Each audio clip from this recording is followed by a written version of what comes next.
Ladies and gentlemen, I am truly honored. We have a true Santa Barbara legend that's going to be walking out here in just a couple of minutes.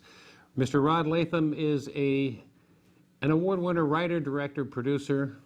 He has won every award locally that I know of and internationally. Why he's here, I don't know, but he's first and foremost a gentleman to come here. Ladies and gentlemen, please welcome Mr. Rod Lathim.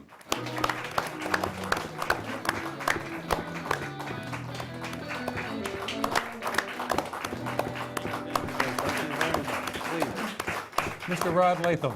Good to see you, man. Yeah, good to see you, too. Congratulations on your first show. Well, thank you. Thank you very much. Thank you. Many more to come. Well, I appreciate that, and really thank you for coming. I mean, you are kind of a big deal. I've mentioned a few people that I have Rod Lathim coming, and they're like, wow. You know, we met the other day when you were here doing a show for somebody else, and you were talking about the show you're putting on the Libero, Unfinished Business. Right. Which, tell us a little bit about that, because that was really what piqued my interest. Unfinished Business is my first autobiographical play. I've been writing plays since 1979, but this is the first time I've written it about my own personal experiences, which is a whole different can of worms. Right, right. It's very exciting. It's been quite a journey, but it's so different from writing something fictional or writing about someone else.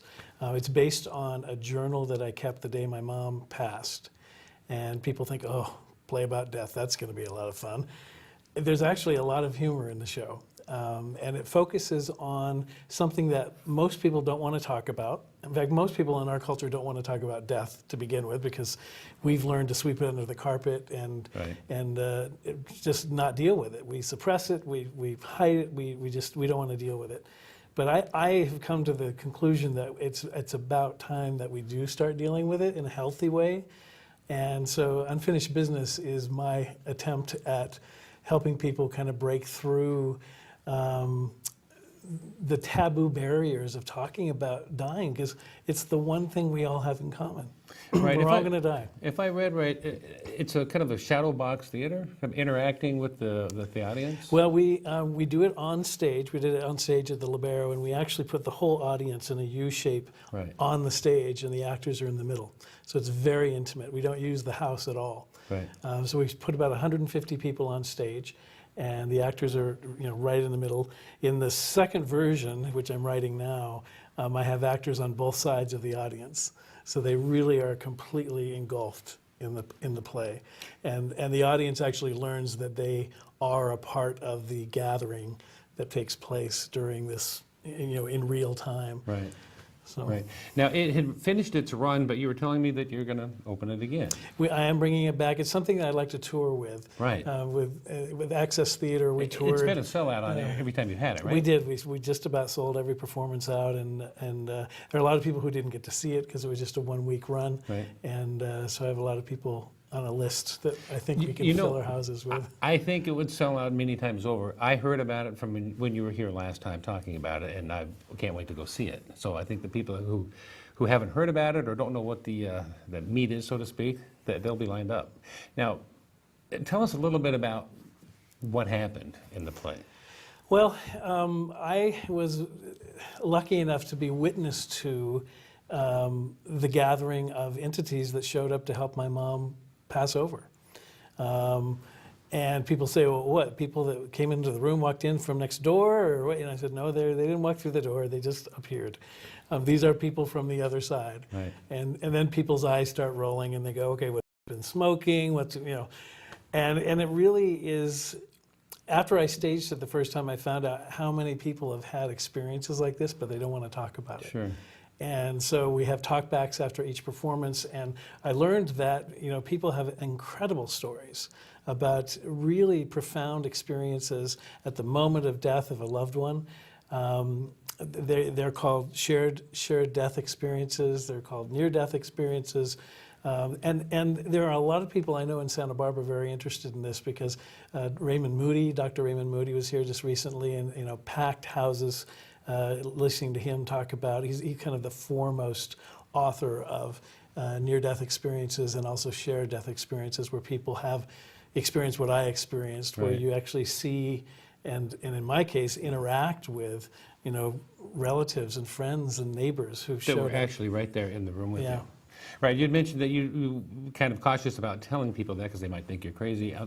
When you told me that, I went through a similar situation last year, and when you told me that, that made me so, it gave me peace. It made me so happy. So, just by knowing that it actually happened, because I don't have that lens, that camera lens that can see things.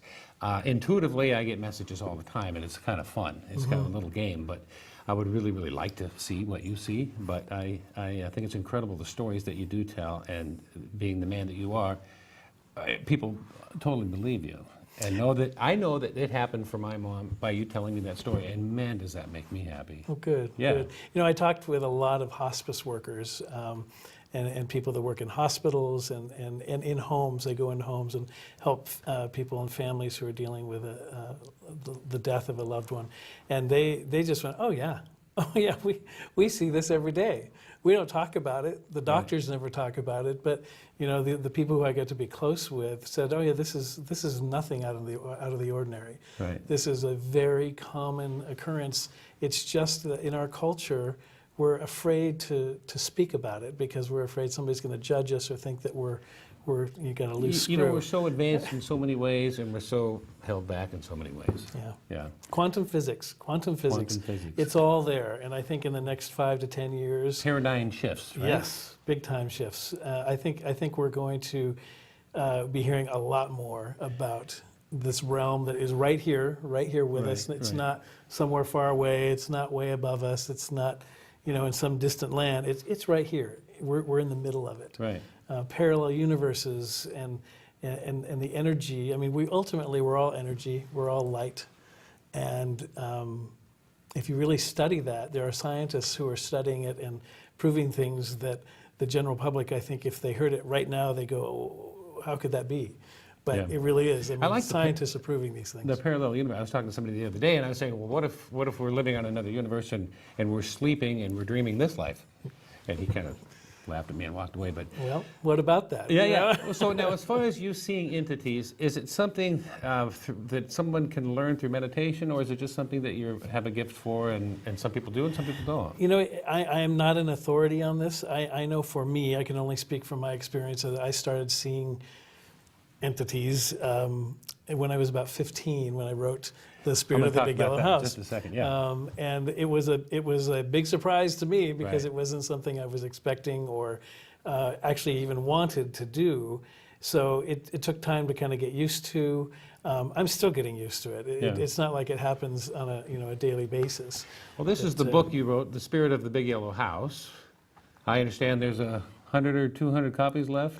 Yeah, it's almost out of print. This is the second edition. Yeah. And when this edition goes out of print, I'll turn it into an online book. Well, it costs too much money to print books these days. Yeah, so- yeah. After we talked last time, I went and bought it and read it, and I brought my pen, so I'd make sure I get it signed by you.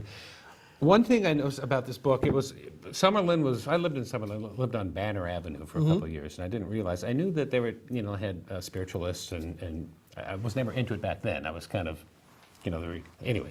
So after reading it, I learned that it was a ranch for $17,000 was purchased for.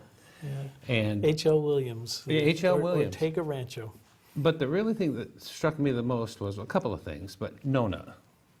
Now, I fell in love with Nona. I wanted to go back in time and be in the house and care for her in the house. I didn't want her to have to move out of that house. It's It very really sad. struck me hard when I read that. Yeah, I got a chance to meet Nona. That's what it Nona said. was the granddaughter of the family that built the house. Right before they sold it to the restaurant. Right. And she was quite elderly and a little senile, and the family decided it was time Right. to remove her from the house. They were worried she'd fall and hurt herself. The book kind of alluded to they just wanted to sell it and make some money. I wanted them to take care of Nona. But anyway, Yeah. I'll stop with Nona. Yeah. Go ahead.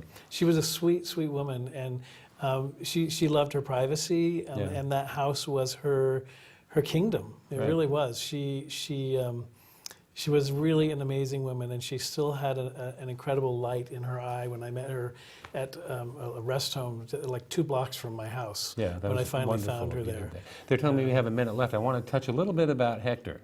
Ah, yes, Hector. Hector, and I named Hector because I don't know what Hector's name Yeah, is. he was an entity that lived in the basement In the in wine the cellar. gift shop where you worked. Yeah, and Hector was my first experience with the spirit world. How did he? It makes sense the pressure that you spoke about in the Yeah, book. But did yeah. you actually see him break up. He looked like when you in the old Star Trek series when people would beam up and they would turn into little silver Little particles. That's what Hector looked like to me. But I could tell he was a little boy. I could tell he was about 8, 9, 10 years old. He was very mischievous. He would hide things and break things and turn lights on and off. And yeah, he was like having a little kid around all the And time. you thought you were going nuts until you met a lady that used to live in that house and explained the same I thing. did. I asked her, I said, I've got to ask you one question, and then I've got to ask you a lot of questions. Right. And before I could ask her the question, she put her hand on my shoulder and she said, he was here when we were here. Isn't that nice? Oh, I said, can you tell me who you're talking about? Yeah. She described him to a T. Ladies and gentlemen, the spirit of the Big Yellow House. You have about 100 chances left to get this. This is the history of Summerlin is uncanny. I never knew any of this stuff. It's that went on. fascinating Yeah. history. Granada Books, Chaucer's books, Chaucer's carries books. the book. Wonderful. Get them while they last. They're telling me we're out of time. Thank you Hey, so much for being congratulations Oh, thank again. you. Thank you. Yeah, and we good look luck to forward to you. finding out when the next unfinished business starts at Libero. Great. Ladies and gentlemen, Thank Mr. you. Rod Lathim.